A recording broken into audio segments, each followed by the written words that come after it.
में छिपा था एक खतरा, एक खतरनाक साया, जहरीला नाग। वो धीरे धीरे रेंगता हुआ ऊपर चढ़ रहा था। उसकी नज़र सिर्फ एक चीज़ पर थी, मीठी चिड़िया के अंडे। रात गहरी हो चुकी थी, ठंडी हवा चल रही थी। एक पेड़ के नीचे मीठी चिड़िया और नन्ही चिड़िया चुपचाप बैठी थीं। बार बार टूटते घर और हर बार नई शुरुआत। उनकी आंखों में थकान थी, लेकिन हिम्मत अभी भी बाकी थी। मम्मा, सुबह क्या करना है? बेटी नन्ही, सुबह हमें कुछ ऐसा घर बनाना है जिससे कौवों को कोई ऐतराज ना हो। हम दोनों माँ बेटी पत्तों से घर बनाएंगे। मम्मा, क्या पत्तों से घर बन जाएगा? हाँ, जब मैं छोटी थी तो मेरी माँ केले और दूसरे पेड़ के पत्तों से घर बनाया करती थी। सुबह होते ही दोनों माँ बेटी नए जोश के साथ काम में लग जाती हैं। बेटी नन्ही, जब तक मैं पत्ते साफ करती हूँ, तुम झील के किनारे जाओ और सूखी घास ले आओ। दोनों दिन भर मेहनत करती हैं, कभी पत्ते जोड़ती हैं, कभी घास बुनती हैं। थकान के बावजूद उनके चेहरे पर उम्मीद बनी रहती है और आखिरकार शाम तक वे केले के पत्तों का एक सुंदर और मजबूत घर बना लेती हैं। मम्मा, हमारा घर कितना सुंदर है। हाँ बेटी, ये हमारा अपना घर है। लेकिन तभी आसमान में काले बादल छा जाते हैं। तेज हवा चलने लगती है और कुछ ही पलों में भारी बारिश शुरू हो जाती है। मम्मा, आसमान को देखो, काले बादल आ रहे हैं। हाँ बेटा, लेकिन हमें डरने की ज़रूरत नहीं है। हमारा घर मजबूत है, ये हमें बचाएगा। आओ अंदर चलो। बारिश तेज़ होती जाती है, हवा तूफान बन जाती है, लेकिन मीठी चिड़िया और नन्ही चिड़िया अपने घर के अंदर सुरक्षित थीं। दूसरी तरफ काला कौवा और गोरी कौवी का तिनकों का घोंसला इस तूफान को झेल नहीं पाया। उनका घर टूट गया और वे दोनों भीगते हुए इधर उधर भटकने लगे। गोरी जी, अब क्या करें? हम पूरी तरह भीग गए हैं। उस चिड़िया ने ज़रूर कोई जुगाड़ लगाया होगा। चलो उसके पास चलते हैं, अब वही हमें बचा सकती है। दोनों कौवे मीठी चिड़िया के घर के बाहर पहुंचते हैं। चिड़िया, चिड़िया, बात सुनना।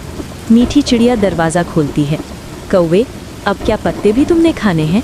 चिड़िया बहन, हमें माफ़ कर दो और हमें अपने घर में थोड़ी देर आ जाने दो। हम बारिश में भीग रहे हैं। मीठी चिड़िया कुछ पल के लिए सोचती है, फिर उसका दिल पिघल जाता है। ठीक है, आप दोनों अंदर आ जाइए। अगर आप ऐसे ही भीगते रहे तो बीमार पड़ जाएंगे। अगर हम आपकी मदद नहीं करेंगे तो पक्षी होने का क्या फ़ायदा? दोनों कौवे अंदर आ जाते हैं और शर्म से सिर झुका लेते हैं।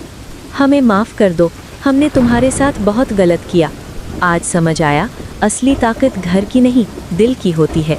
बाहर बारिश अभी भी हो रही थी, लेकिन उस छोटे से घर के अंदर प्यार, दया और इंसानियत की गर्माहट थी। और शायद यही एक सच्चे घर की पहचान होती है। सुबह की हल्की धूप जंगल में फैल चुकी थी। बारिश रुक गई थी, लेकिन मीठी चिड़िया और नन्ही चिड़िया की जिंदगी में एक नया अध्याय शुरू होने वाला था। समय बीतता है और एक दिन मीठी चिड़िया और भोला चिड़िया एक हरे भरे पेड़ पर अपना नया घोंसला बनाते हैं। वही उनका घर था, वही उनकी खुशियाँ। उस दिन मीठी चिड़िया के जीवन में एक बहुत बड़ी खुशी आई। मेरे सपना था ना माँ बनने का, आज पूरा हो गया। मीठी, ये तो बहुत बड़ी खुशी है। इन अंडों में बस कुछ ही दिनों में हमारे बच्चे होंगे। उनकी चूं चूं से पूरा जंगल गूंजेगा। मैं अपने बच्चों के लिए जंगल से सबसे मीठे फल लाऊंगा। मैं इन्हें अपनी जान से ज़्यादा संभालूंगी। बस डर यही है कि कुछ बुरा ना हो। जब तक मैं हूँ, कोई परिंदा भी इन अंडों की तरफ आंख उठाकर नहीं देखेगा। कुछ देर बाद काला कौवा और गोरी कौवी वहाँ आते हैं। बधाई हो मीठी बहन, भोला भैया, अब तो तुम भी माँ बन गई। लगता है जंगल में सबसे सुंदर घोंसला अब तुम लोगों का है। धन्यवाद, भगवान की कृपा है। तभी वहाँ रंगीला तोता भी उड़ता हुआ आता है। चलो जी, अब तो हम बच्चों की चूं चूं सुनने का इंतज़ार करेंगे। धन्यवाद भैया। जहाँ एक तरफ खुशियाँ थीं, वहीं उसी पेड़ के नीचे अंधेरे में छिपा था एक खतरा, एक खतरनाक साया, जहरीला नाग। वो धीरे धीरे रेंगता हुआ ऊपर चढ़ रहा था। उसकी नज़र सिर्फ एक चीज़ पर थी, मीठी चिड़िया के अंडे। अचानक मीठी चिड़िया की नींद खुल जाती है। भोला, भोला, मुझे कुछ अजीब सा एहसास हो रहा है। घोंसला हिल रहा है। क्या बात है मीठी, कहीं कोई खतरा तो नहीं? अचानक एक डरावनी फुफकार सुनाई देती है। भोला, वो देखो, जहरीला नाग। दूर हट जा, ये हमारे बच्चे हैं, तू यहाँ से चला जा। नाग अचानक झपटता है। मीठी चिड़िया और भोला चिड़िया अपने अंडों को बचाने की पूरी कोशिश करते हैं, लेकिन कुछ ही पलों में अंडों के टूटने की आवाज़ आती है। जहरीला नाग उन मासूम अंडों को निगलकर नीचे अपने बिल में चला जाता है। नहीं, मेरे बच्चे, हे भगवान, हम कुछ नहीं कर पाए। हम हार गए मीठी, हम अपने बच्चों को नहीं बचा पाए। सुबह हो चुकी थी, लेकिन मीठी चिड़िया और भोला चिड़िया की जिंदगी में अंधेरा छा चुका था। उनके सपने, उनकी खुशियाँ, सब कुछ एक पल में खत्म हो गया था।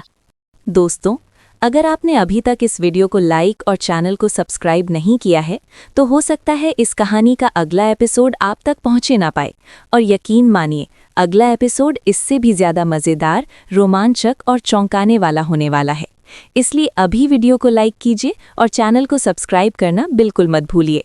और अगर आपको ये कहानी सच में पसंद आई हो, तो इसे अपने किसी खास दोस्त के साथ ज़रूर शेयर कीजिए। आपका छोटा सा सपोर्ट हमें हौसला देता है, ताकि हम आपके लिए ऐसी ही और भी बेहतरीन और दिलचस्प कहानियाँ लगातार लाते रहें।